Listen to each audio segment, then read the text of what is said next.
عزیز دوستوں، بزرگوں اور بھائیوں، ہماری زندگی کے اندر ایک اہم پہلو جس سے ہم بڑی تکلیف کا شکار ہو جاتے ہیں اور بعض اوقات اذیت ناک حد تک وہ بات چلی جاتی ہے، وہ ہوتا ہے لوگوں کا باتیں کرنا۔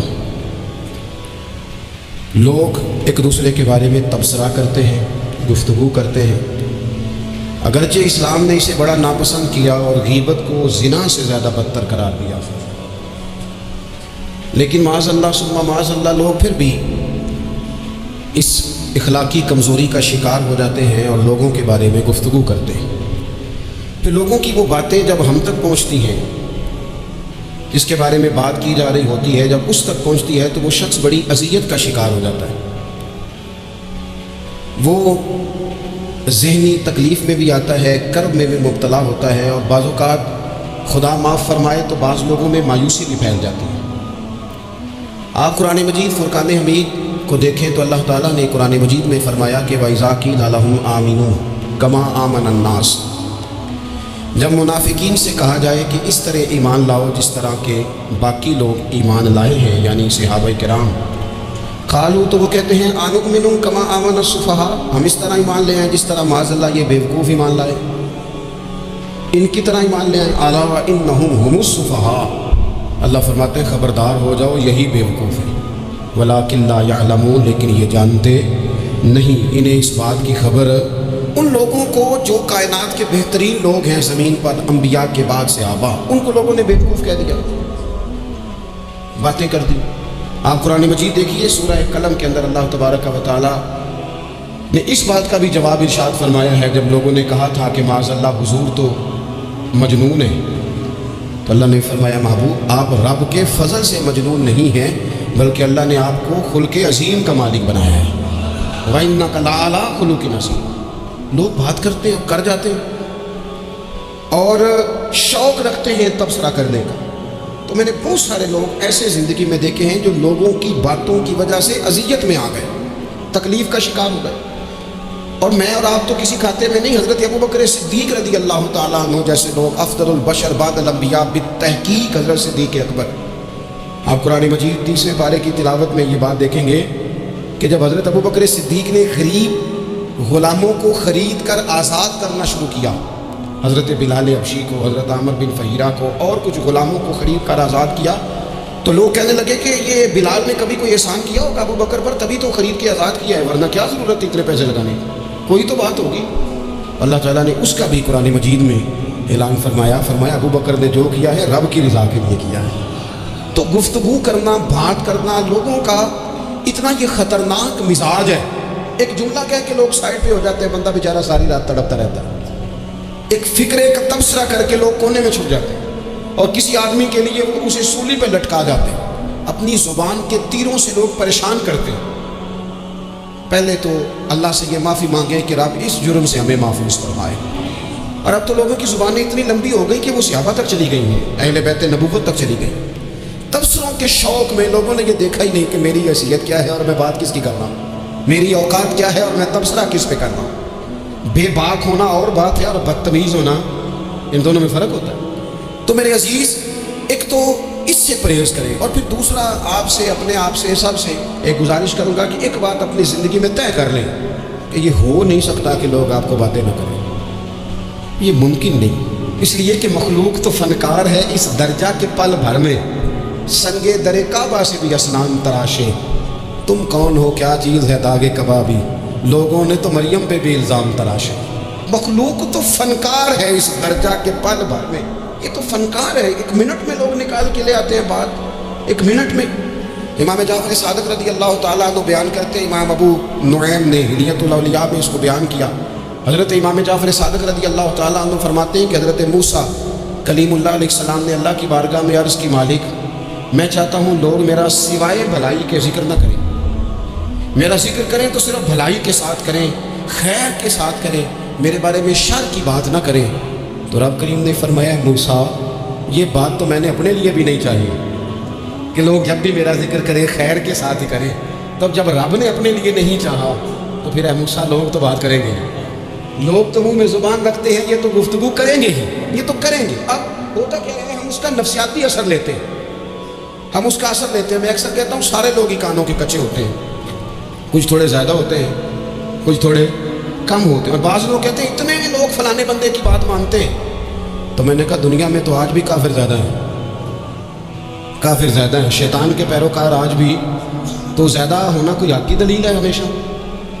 یہ کیا بات ہوئی کہ فلانے کی اتنے لوگ بات مانتے ہیں؟ یہاں تو میں نے یہ دیکھا ہے اس معاشرے میں کہ جھوٹے سے جھوٹا آدمی اس کے بھی فالور ہوتے ہیں، دغے باز سے دغے باز بندہ اس کے بھی، گویوں کے فالور، اداکاروں کے فالور، فلانے کے فالور۔ اس کا یہ تو بھائی انسان کا مزاج ہے، آج بندہ کانوں کا کچا ہے، کوئی تھوڑا زیادہ کچا ہے، کوئی تھوڑا کم کچا ہے، تو باتیں تو ہوگی، لوگ منہ میں زبان رکھتے ہیں تو گفتگو تو کریں گے۔ اب یہ اثر لینے والے پہ ہے کہ وہ اس کا اثر کس طرح کا لیتا ہے۔ ہمارے ہاں بڑے بڑے سمجھدار لوگ نفسیاتی ہو جاتے ہیں، بڑی بڑی سمجھدار خواتین نفسیاتی ہو جاتی ہیں، میری ساس باتیں کرتی ہے، میری نند باتیں کرتی ہے، مجھے فلانا باتیں کرتا ہے، مجھے فلانا۔ بھائی باتیں، جس کے منہ میں زبان ہے اس نے بات تو کرنی ہے۔ اب آپ نے کیوں یہ دعویٰ کر لیا ہے کہ آپ اتنے اونچے چلے جائیں کہ آپ کو بات ہی کوئی نہ کرے؟ کیا حرج ہے اس میں؟ اگر کوئی آپ کو بات کر دے تو کیا ہے، کسی نے کر لی تو پھر کیا ہو؟ اس کا اتنا اثر قبول کرنا کہ ساری رات سونا ہی نہ، پریشان ہو جانا۔ اور بعض لوگ ایسے ہیں جنہیں اتنی باتیں نہیں ہوتی جتنی انہیں ٹینشن ہوتی ہے، یعنی وہ دو بندے کونے میں کھڑے ہیں تو میری ہی بات کر رہے ہیں، اور بھائی تو اتنا اہم نہیں ہے، انہیں کوئی اور کام بھی ہو سکتا ہے، تیری بات ہی انہوں نے کرنی۔ بلا وجہ لوگ سمجھتے ہیں کہ میں بڑا اہم آدمی ہوں، وہاں بھی مجھ پہ تبصرہ ہو رہا ہے، یہاں بھی ہو رہا ہے۔ اس پہلو سے باہر آئیں، اس کمپلیکس سے نکل آئیں۔ ابن حزم کہتے ہیں کہ مصر میں ایک تاجر بڑا کامیاب ہو گیا تھا، بڑا کامیاب تاجر ہو گیا، تو زندگی میں جتنے لوگ بھی کامیاب ہوتے ہیں ان سے حسد ہوتا ہے، اس سے بھی اس کے ارد گرد کے لوگوں نے حسد شروع کیا۔ اب تاجروں نے پلاننگ کی کہ اسے خراب کیسے کرنا ہے۔ وہ ایک دن اپنے گھر سے نکلا، سفید کرتا سفید پگڑی باندھ کے باہر۔ اب 5-6 لوگوں نے پہلے سے منصوبہ بندی کی ہوئی تھی۔ ایک صاحب اسے ملے، کہنے لگے ماشاءاللہ آج تو سفید کرتے پر سبز امامہ، سبز پگڑی بڑی ہی اچھی لگ رہی ہے۔ وہ ہنس کے کہنے لگا لگتا ہے آپ سو کے اٹھ کے آئے ہیں، پگڑی تو میری سفید ہے۔ اس نے کہا چلو پگڑی تو سبز ہی ہے، باقی آپ نہیں مانتے تو آپ کی مرضی، کو آگے بڑھا۔ تو کیونکہ پلاننگ تھی تو ایک شخص اور ملا، اس نے کہا کیا بات ہے، سفید کرتے پر آپ کا پیلے رنگ کا امامہ کیا جچتا ہے؟ اس نے کہا یار تو خدا کا خوف کر۔ ہنس کے کہا کیا ہو گیا، تیری اینک کا نمبر تو نہیں تبدیل ہونے والا ہوا؟ اور بھائی میں نے تو سفید کرتا اور سفید ہی امامہ باندھا ہے۔ اب 2-3 لوگوں کی دفعہ تو وہ مسکرایا، لیکن وہ ڈھیر سارے لوگوں نے منصوبہ بندی کی تھی۔ وہ جب چوتھے کے پاس گیا تو اس نے بھی کہا کہ کیا بات ہے سفید کرتے پر پیلے رنگ کے امامے کی؟ اس نے کہا پیلا کہاں ہے؟ اب وہ غصے ہونے لگا۔ اب وہ چھٹے کے پاس گیا تو اس نے کہا جناب کیا بات ہے سفید کرتا اور کالا امامہ؟ اب وہ غصے میں اتنا بھاولا ہوا کہ پہلے ہنسا پھر رویا، پھر اسے سمجھ نہ آئی کہ دکان کا تالا کس چابی سے میں نے کھولنا۔ بس وہ شام ہوئی تو اس بیچارے کو بچوں نے روڑے مارنے شروع کر دیے۔ وہ اتنی تکلیف میں آ گیا کہ لوگ اسے پاگل کہنے لگے۔ کیوں؟ اس لیے کہ لوگ منصوبہ بندی، افواہ تھی نا کہ میری طبیعت خراب ہے، تو لوگوں نے حال پوچھ پوچھ کر بیمار کر دیا۔ لوگوں کی باتیں، لوگوں کے تبصرے، لوگوں کے کمنٹس۔ بولے امام شافعی فرمانے لگے لوگوں کی باتیں پتھروں کی طرح ہوتی ہیں، یہ روڑوں کی طرح ہوتی ہیں، اگر انہیں کمر کے اوپر رکھ لو گے نا تو یہ تمہاری کمر توڑ دیں گی، اور اگر تم ان کو اپنے پیروں کے نیچے رکھ لو گے تو تمہارا قد اونچا ہو جائے گا۔ بس دنیا میں وہ لوگ پریشان ہوتے ہیں جو لوگوں کی باتوں کو کندھوں پر سوار کر لیتے ہیں، جو پیروں کے نیچے رکھے، جو پاؤں کے نیچے رکھے ان کا قد۔ وہ پرانے زمانے میں نا عارف رومی رحمۃ اللہ علیہ فرماتے ہیں کہ ایک بیل گائے گر گئی تھی کنویں کے اندر، تو اب وہ لوگ اس کو نکال تو نہیں سکتے تھے، تو انہوں نے اس طرح کیا کہ مٹی ڈالنی شروع کر دی کہ اب بدبو آئے گی، پریشانی ہوگی، تو اس کو بند کر دیتے ہیں، اندر ہی کنویں کو کنواں نئی جگہ پہ کھود لیتے ہیں۔ انہوں نے جب اس کے اندر مٹی ڈالی نا تو وہ گائے جو تھی وہ مٹی جھاڑ کے تو مٹی کے اوپر آ گئی، انہوں نے پھر مٹی ڈالی تو وہ تھوڑی اور اوپر آ گئی، اور مٹی ڈالی تو وہ مٹی ڈالتے گئے اور گائے وہاں سے کنویں سے باہر آ گئی۔ لوگوں نے دفن کرنا چاہا، وہ باہر نکل آئی۔ اور میرے بھائی لوگ بھی اپنی باتوں میں دفن کرنا چاہتے ہیں، لیکن یاد رکھنا جو چمکنے والے تھے وہ چمکتے ہی رہے، جن کو اللہ نے عزت دی تھی ان کی گھٹا ہی کوئی نہیں سکا۔ اتنی لمبی زبانیں کھول کے لوگوں نے صحابہ کے بارے میں باتیں کی، باتیں ہو رہی ہیں، لوگ جن کو دبانا چاہتے تھے۔ آج نہیں صوفیاء کی مخالفت شروع ہوئی، ان کے زمانے میں بھی ہوئی، ان کے دور میں ان کے خلاف کتابیں لکھی گئیں، لکھنے والے خدا جانے کہاں ہیں، اور داتا صاحب ہو رہی ہے، خواجہ صاحب ہو رہی ہے، حضور غوث اعظم کے، ان کے زمانے میں بھی ایسا نہیں ہوا کہ بڑی خوشی سے لوگوں نے آگے بڑھ کے پھول ڈالے ہوں، ان کے دور میں باقاعدہ جتھے تیار ہوئے، جتھے، اور پورا کام کیا گیا۔ اور ویسے بھی اگر کوئی شخص آپ کا مخالف ہی نہیں ہے تو پھر آپ کو چمکنے کا مزہ کیسے آئے گا؟